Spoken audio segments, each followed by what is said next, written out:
क्या आपने कभी ऐसी देवी का नाम सुना है जो बकरे पर सवार होती हैं, हाथ में बोतल थामती हैं और मसान में बैठकर तांत्रिकों के सर से खेलती हैं? ये हैं मेलडी माता। ना कोई कल्पना, ना कोई लोक कथा, यह है कलयुग की सबसे रहस्यमयी देवी की सच्ची कथा, जो बोतल में बंद करती हैं काम, क्रोध, लोभ जैसे पाप, और जब रूप बदलती है तो प्रकट होती है मसाणी मेलडी। तंत्र, रात्रि और मसान की देवी। कौन है ये देवी? क्यों इनका नाम लेते ही पापी कांप उठते हैं? और कैसे ये देवी आज भी अपने भक्तों की रक्षा करती हैं?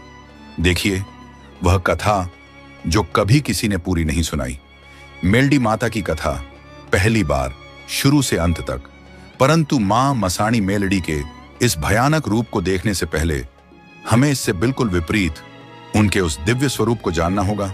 एक ऐसा रूप जो तेजस्वी, शांत और दिव्यता से भरपूर है।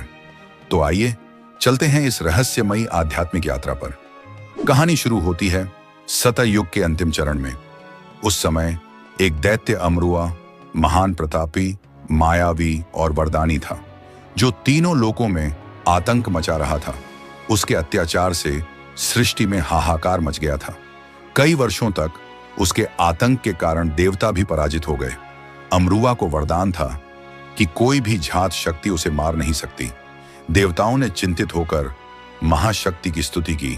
तभी आदि शक्ति जगदम्बा सिंहवाहिनी दुर्गा प्रकट हुई। उन्होंने अपने 9 रूप धारण किए और उनके साथ 10 महाविद्याएं तथा अन्य सभी शक्तियां प्रकट हुईं। फिर दैत्यों के साथ पुनः महासंग्राम छिड़ गया और यह युद्ध 5000 वर्षों तक चलता रहा। अंततः दैत्य अमरुआ अपने प्राण संकट में देखकर युद्ध छोड़कर भागा और पृथ्वी लोक में सायला नामक सरोवर में छिप गया। उसके पीछे वह नवदुर्गा और सभी शक्तियां वहां पहुंची और सरोवर का पानी पीने लगी। अमरुआ सरोवर से निकलकर भागा और रास्ते में पड़ी एक मरी हुई गाय के कंकाल में जा छिपा, सोचते हुए कि यहां देवियां नहीं आएंगी। देवियां वहां पहुंची और देखा शत्रु गाय के पिंजर में घुस गया है। सब ठिठक कर खड़ी हो गईं, क्योंकि मृत गाय का पिंजर अशुद्ध माना जाता है। इस अशुद्ध पिंजर से दैत्य को निकालना, वो भी पिंजर में घुसकर, बिल्कुल असंभव था। बाहर निकले बिना उसका वध भी नहीं किया जा सकता था। ऐसी विषम स्थिति में मां ने तरकीब लगाई, अपनी हथेलियों को रगड़ा और मैल निकाला।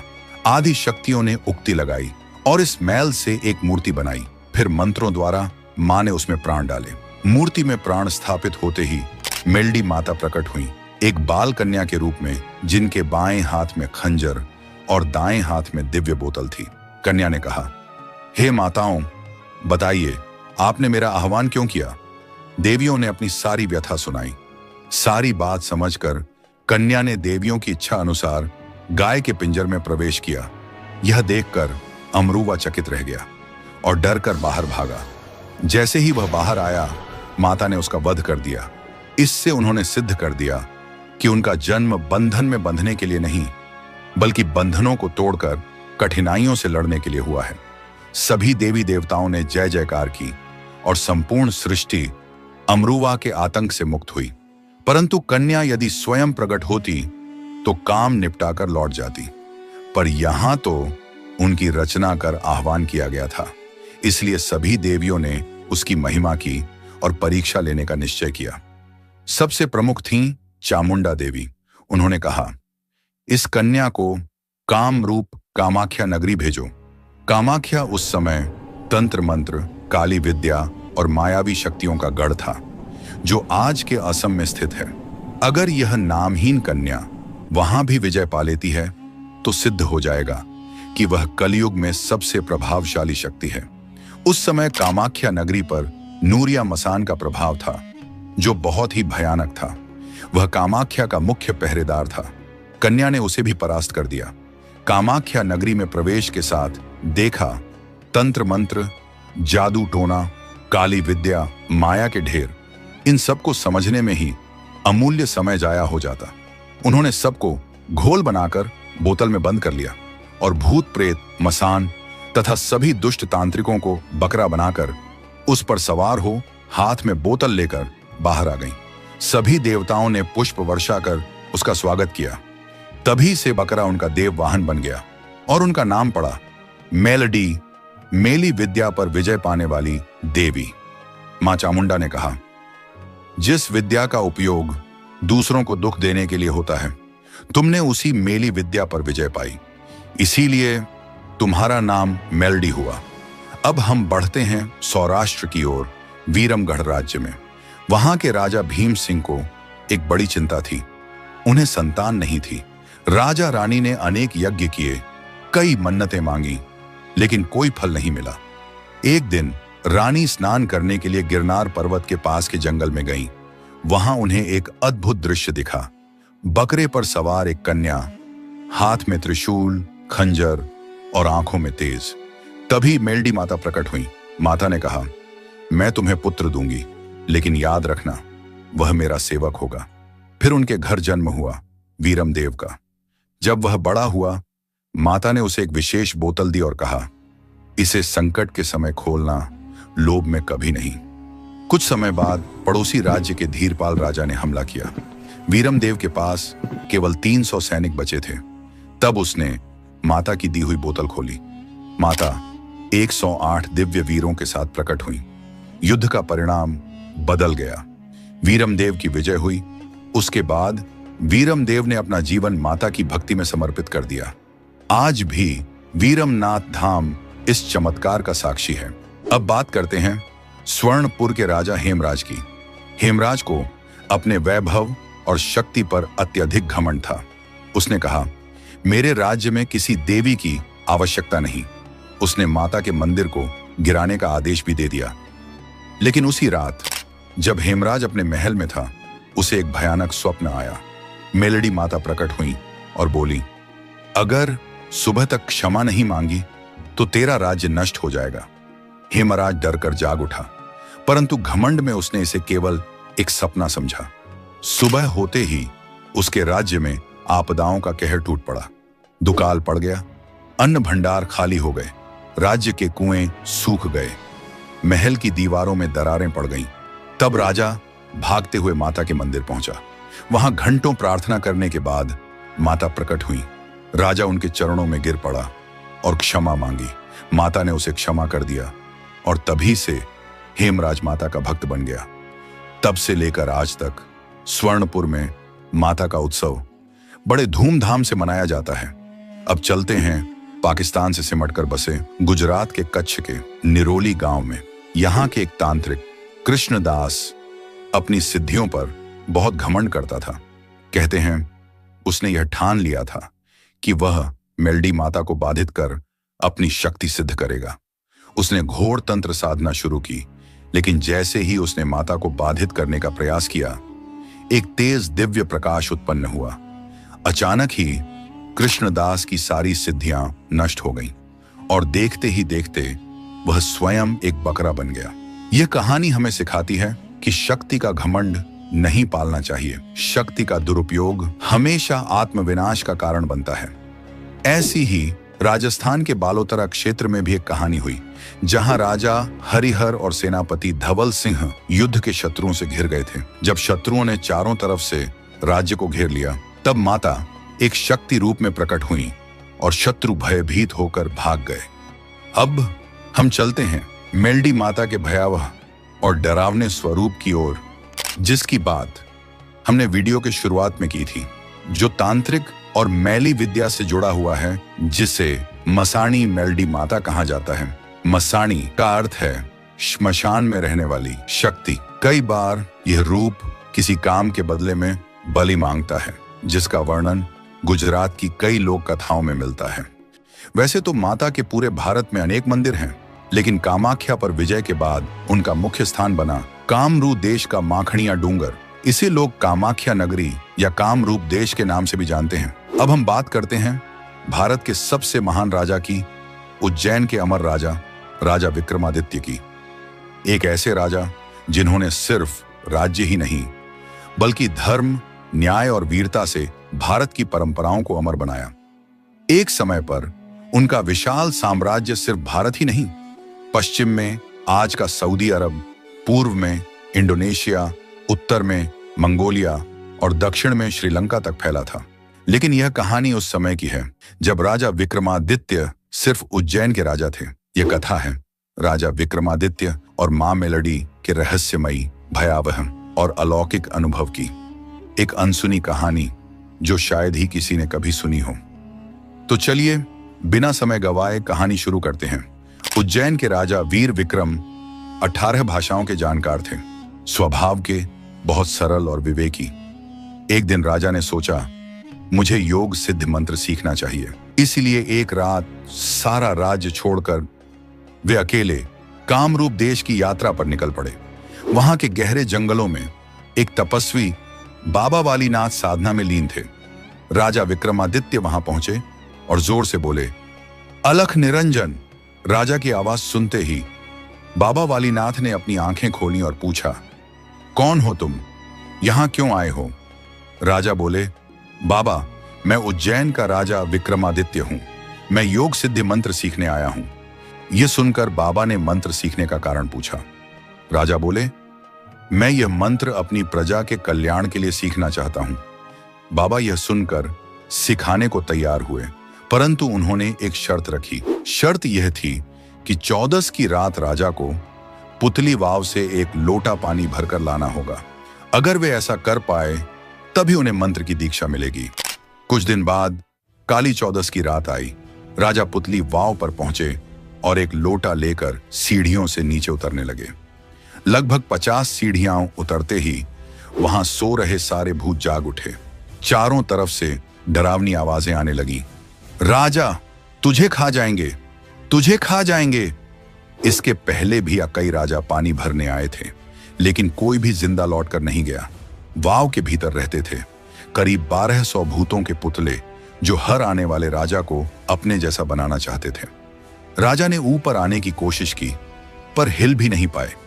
भूतों ने हंसते हुए कहा, यहां से कोई राजा बचकर नहीं गया, तू भी नहीं जा पाएगा। राजा को लगा मानो मौत सामने खड़ी हो। उन्होंने अपनी कुलदेवी हरसिद्धि माता को याद किया। माता प्रकट हुई और बोली, राजा तुम यहां क्यों आए हो? राजा की सारी बातें सुनकर मां बोली, अगर तुमने मुझे कहा होता तो मैं ही तुम्हें मंत्र सिखा देती, लेकिन अब मैं तुम्हारी मदद नहीं कर सकती। यह कहकर माता अदृश्य हो गई। कुलदेवी ने मदद से इनकार कर दिया तो राजा का भय और बढ़ गया। राजा ने 64 जोगिनियों का मंत्र जपा जो उन्होंने सीखा था। 64 जोगिनियां प्रकट हुईं, लेकिन उन्होंने भी मदद करने से इनकार कर दिया और अदृश्य हो गईं। अब जब कोई मदद नहीं कर रहा था तो राजा बोले, क्या इस कामरूप देश में कोई देवता या पीर पैगंबर है जो मुझे यहां से जिंदा निकाल सके? मैं जो कहोगे वैसा करने को तैयार हूं। यह वचन मैं वीर विक्रम देता हूं। राजा की आवाज किसी ने नहीं सुनी, लेकिन मां खड़िया डूंगर वाली मसाणी मेलडी माता ने उनकी पुकार सुन ली। मसाणी मेलडी प्रकट हुई। जैसे ही उनके पैरों के घुंघरू बजे सारे भूत प्रेत भाग गए। राजा ने माता से अपनी रक्षा की प्रार्थना की। माता ने राजा को सुरक्षित वाव से बाहर निकाला। जैसे ही वे बाहर आए, राजा झुककर बोले, माता जी बताइए मैं आपके लिए क्या कर सकता हूं? माता बोली, मैं मसाणी मेलडी हूं, मुझे तुम्हारे कलेजे का भोग चाहिए। यह सुनते ही राजा ने अपनी कटार निकाली और कलेजा निकालने ही वाले थे कि माता ने रोक दिया।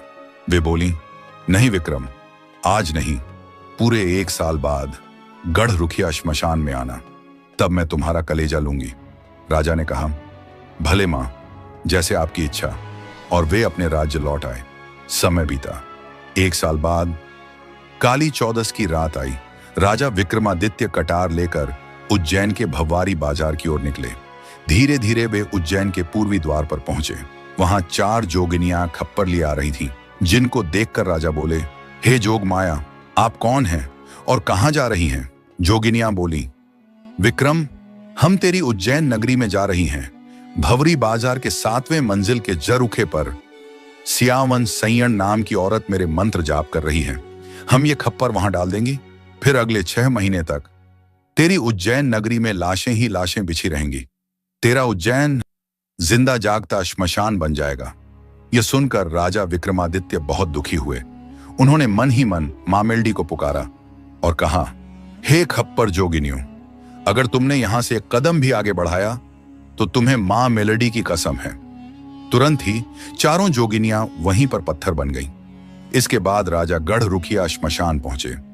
श्मशान की शुरुआत में काल भैरव और मां काली विराजमान थे। मां काली जानती थीं कि राजा विक्रमादित्य अपना कलेजा मसाणी मेल्डी को भोग देने जा रहे हैं, और अगर कलेजा जमीन पर गिर गया तो मां भोग स्वीकार नहीं करेंगी, राजा जीवित नहीं रह पाएगा। इसलिए काल भैरव को मनुष्य रूप में छुपाकर राजा के पीछे भेजा और कहा, जाओ काल भैरव, राजा जब कलेजा निकाले तो आप उसको पकड़ लेना और मां मेलेडी को दे देना। उसी समय महल में राजा की रानी साथुरा को संदेह हुआ। उसने सोचा, आज काली चौदस की रात मेरे स्वामी कहां जा रहे हैं। उसने पुरुष वेश धारण किया और घोड़ा लेकर राजा के पीछे निकल पड़ी। जैसे ही घोड़े के पैर शिप्रा नदी में पड़े, बाबा वालीनाथ बाहर निकले और 3 मंत्र बोले। तुरंत ही रानी घोड़े समेत पत्थर बन गई। उधर राजा विक्रमादित्य श्मशान पहुंचे। सामने से मसाणी मेल्डी माता चलकर आ रही थी। उनके बाल खुले हुए थे, शरीर से रक्त टपक रहा था, मानो किसी को खाकर आ रही हूं। माता के एक हाथ में चाकू था और दूसरे हाथ में खप्पर।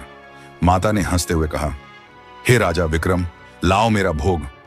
राजा ने कटार निकाली, छाती पर मारी और कलेजा बाहर निकला। तुरंत ही काल भैरव ने कलेजा पकड़ लिया। माता ने पूछा, तुम कौन हो? काल भैरव बोले, मुझे क्षमा कीजिए, मैं काल भैरव हूं। मुझे मां काली ने भेजा था कलेजा पकड़ने के लिए, ताकि यह नीचे न गिरे और आप भोग स्वीकार करें। माता ने भोग स्वीकार किया और बोली, अब यह कलेजा राजा की छाती पर रख दो। काल भैरव ने कलेजा राजा की छाती पर रखा और राजा जीवित हो गए। राजा मां के चरणों में गिर पड़े और बोले, मां, कृपया आप मेरे राज्य में पधारिए। माता ने कहा, हे विक्रम, खड़ू की लकड़ी से एक छड़ी बनाओ, गाय के गोबर से ढाक बजाकर मेरा स्वागत करो। फिर अपने महल में सोने के सिंहासन पर वह छड़ी रख दो, और अगर अचानक कुमकुम से भरे पांव के निशान दिखाई दें तो समझ लेना कि मैं स्वयं पधार चुकी हूं। यह मेरा वचन है। राजा जब महल लौटे तो रानी वहां से गायब थी। राजा चिंतित होकर मां मेल्डी को पुकारने लगे। तुरंत ही मां मेल्डी ने राजा का वेश धारण किया और बाबा वालीनाथ के पास पहुंची। वहां पहुंचकर गर्जना की, वालीनाथ, बाहर निकलो। बाबा बाहर आए और जल की अंजलि से छिड़काव किया। मां का स्वरूप बदल गया और वे काली नागिन बनकर बाबा के चरणों में लिपट गईं। बाबा चौंक कर बोले, देवी, मुझसे भूल हो गई, आप कौन हैं? माता बोली, मैं मसाणी मेल्डी हूं। इस साथुरा रानी को पत्थर के बंधन से मुक्त करो। बाबा ने जल छिड़का और रानी अपने वास्तविक रूप में लौट आई। उसने महल लौटकर राजा से क्षमा मांगी। अगले दिन प्रातःकाल डाक और डमरू बजाकर मां का स्वागत किया गया। सिंहासन पर खड़ू की छड़ी रखी गई और तभी वहां कुमकुम से भरे पग चिन्ह प्रकट हो गए। मां मेल्डी ने वहीं उज्जैन में स्थान ग्रहण किया। इसके बाद राजा ने सियावन सैयण को पकड़कर दंड दिया और चारों जोगनियां अदृश्य हो गईं। इसके बाद राजा विक्रमादित्य ने मसाणी मेल्डी माता की गहन सेवा और साधना की। उनकी भक्ति से प्रसन्न होकर माता ने उन्हें दुर्लभ विद्याएं और शक्तिशाली मातृ शक्तियों का वरदान दिया। इन्हीं वरदानों के बल पर राजा विक्रमादित्य ने तंत्र विद्या में अद्वितीय सिद्धि प्राप्त की और उन्हीं शक्तियों का प्रयोग कर उन्होंने अपने साम्राज्य की रक्षा की। इसी गौरवपूर्ण कथा का उल्लेख गुजरात, मध्य प्रदेश और राजस्थान की अनेकों लोक कथाओं में होता है, जहां राजा विक्रमादित्य के साथ उनकी रक्षक देवी के रूप में मां मसाणी देवी या मसाणी मेल्डी माता की पूजा होती है। और इसी प्रकार उज्जैन नगरी से प्रारंभ कर समूचे एशिया खंड तक अपना साम्राज्य स्थापित करके राजा विक्रमादित्य बने। चक्रवर्ती सम्राट राजा वीर विक्रमादित्य भारतवर्ष के सबसे महान राजा। आज मेल्डी माता की पूजा केवल एक देवी के रूप में नहीं होती, वे विकारों पर नियंत्रण, श्रद्धा, साहस और न्याय की प्रतीक हैं। जय माता मेल्डी। अगर आपको माता की कथा प्रेरक लगी तो वीडियो को लाइक, शेयर और चैनल को सब्सक्राइब करना ना भूलें। कमेंट में लिखें जय माता मेल्डी, ताकि आपके जीवन में भी मां का प्रकाश सदैव बना रहे।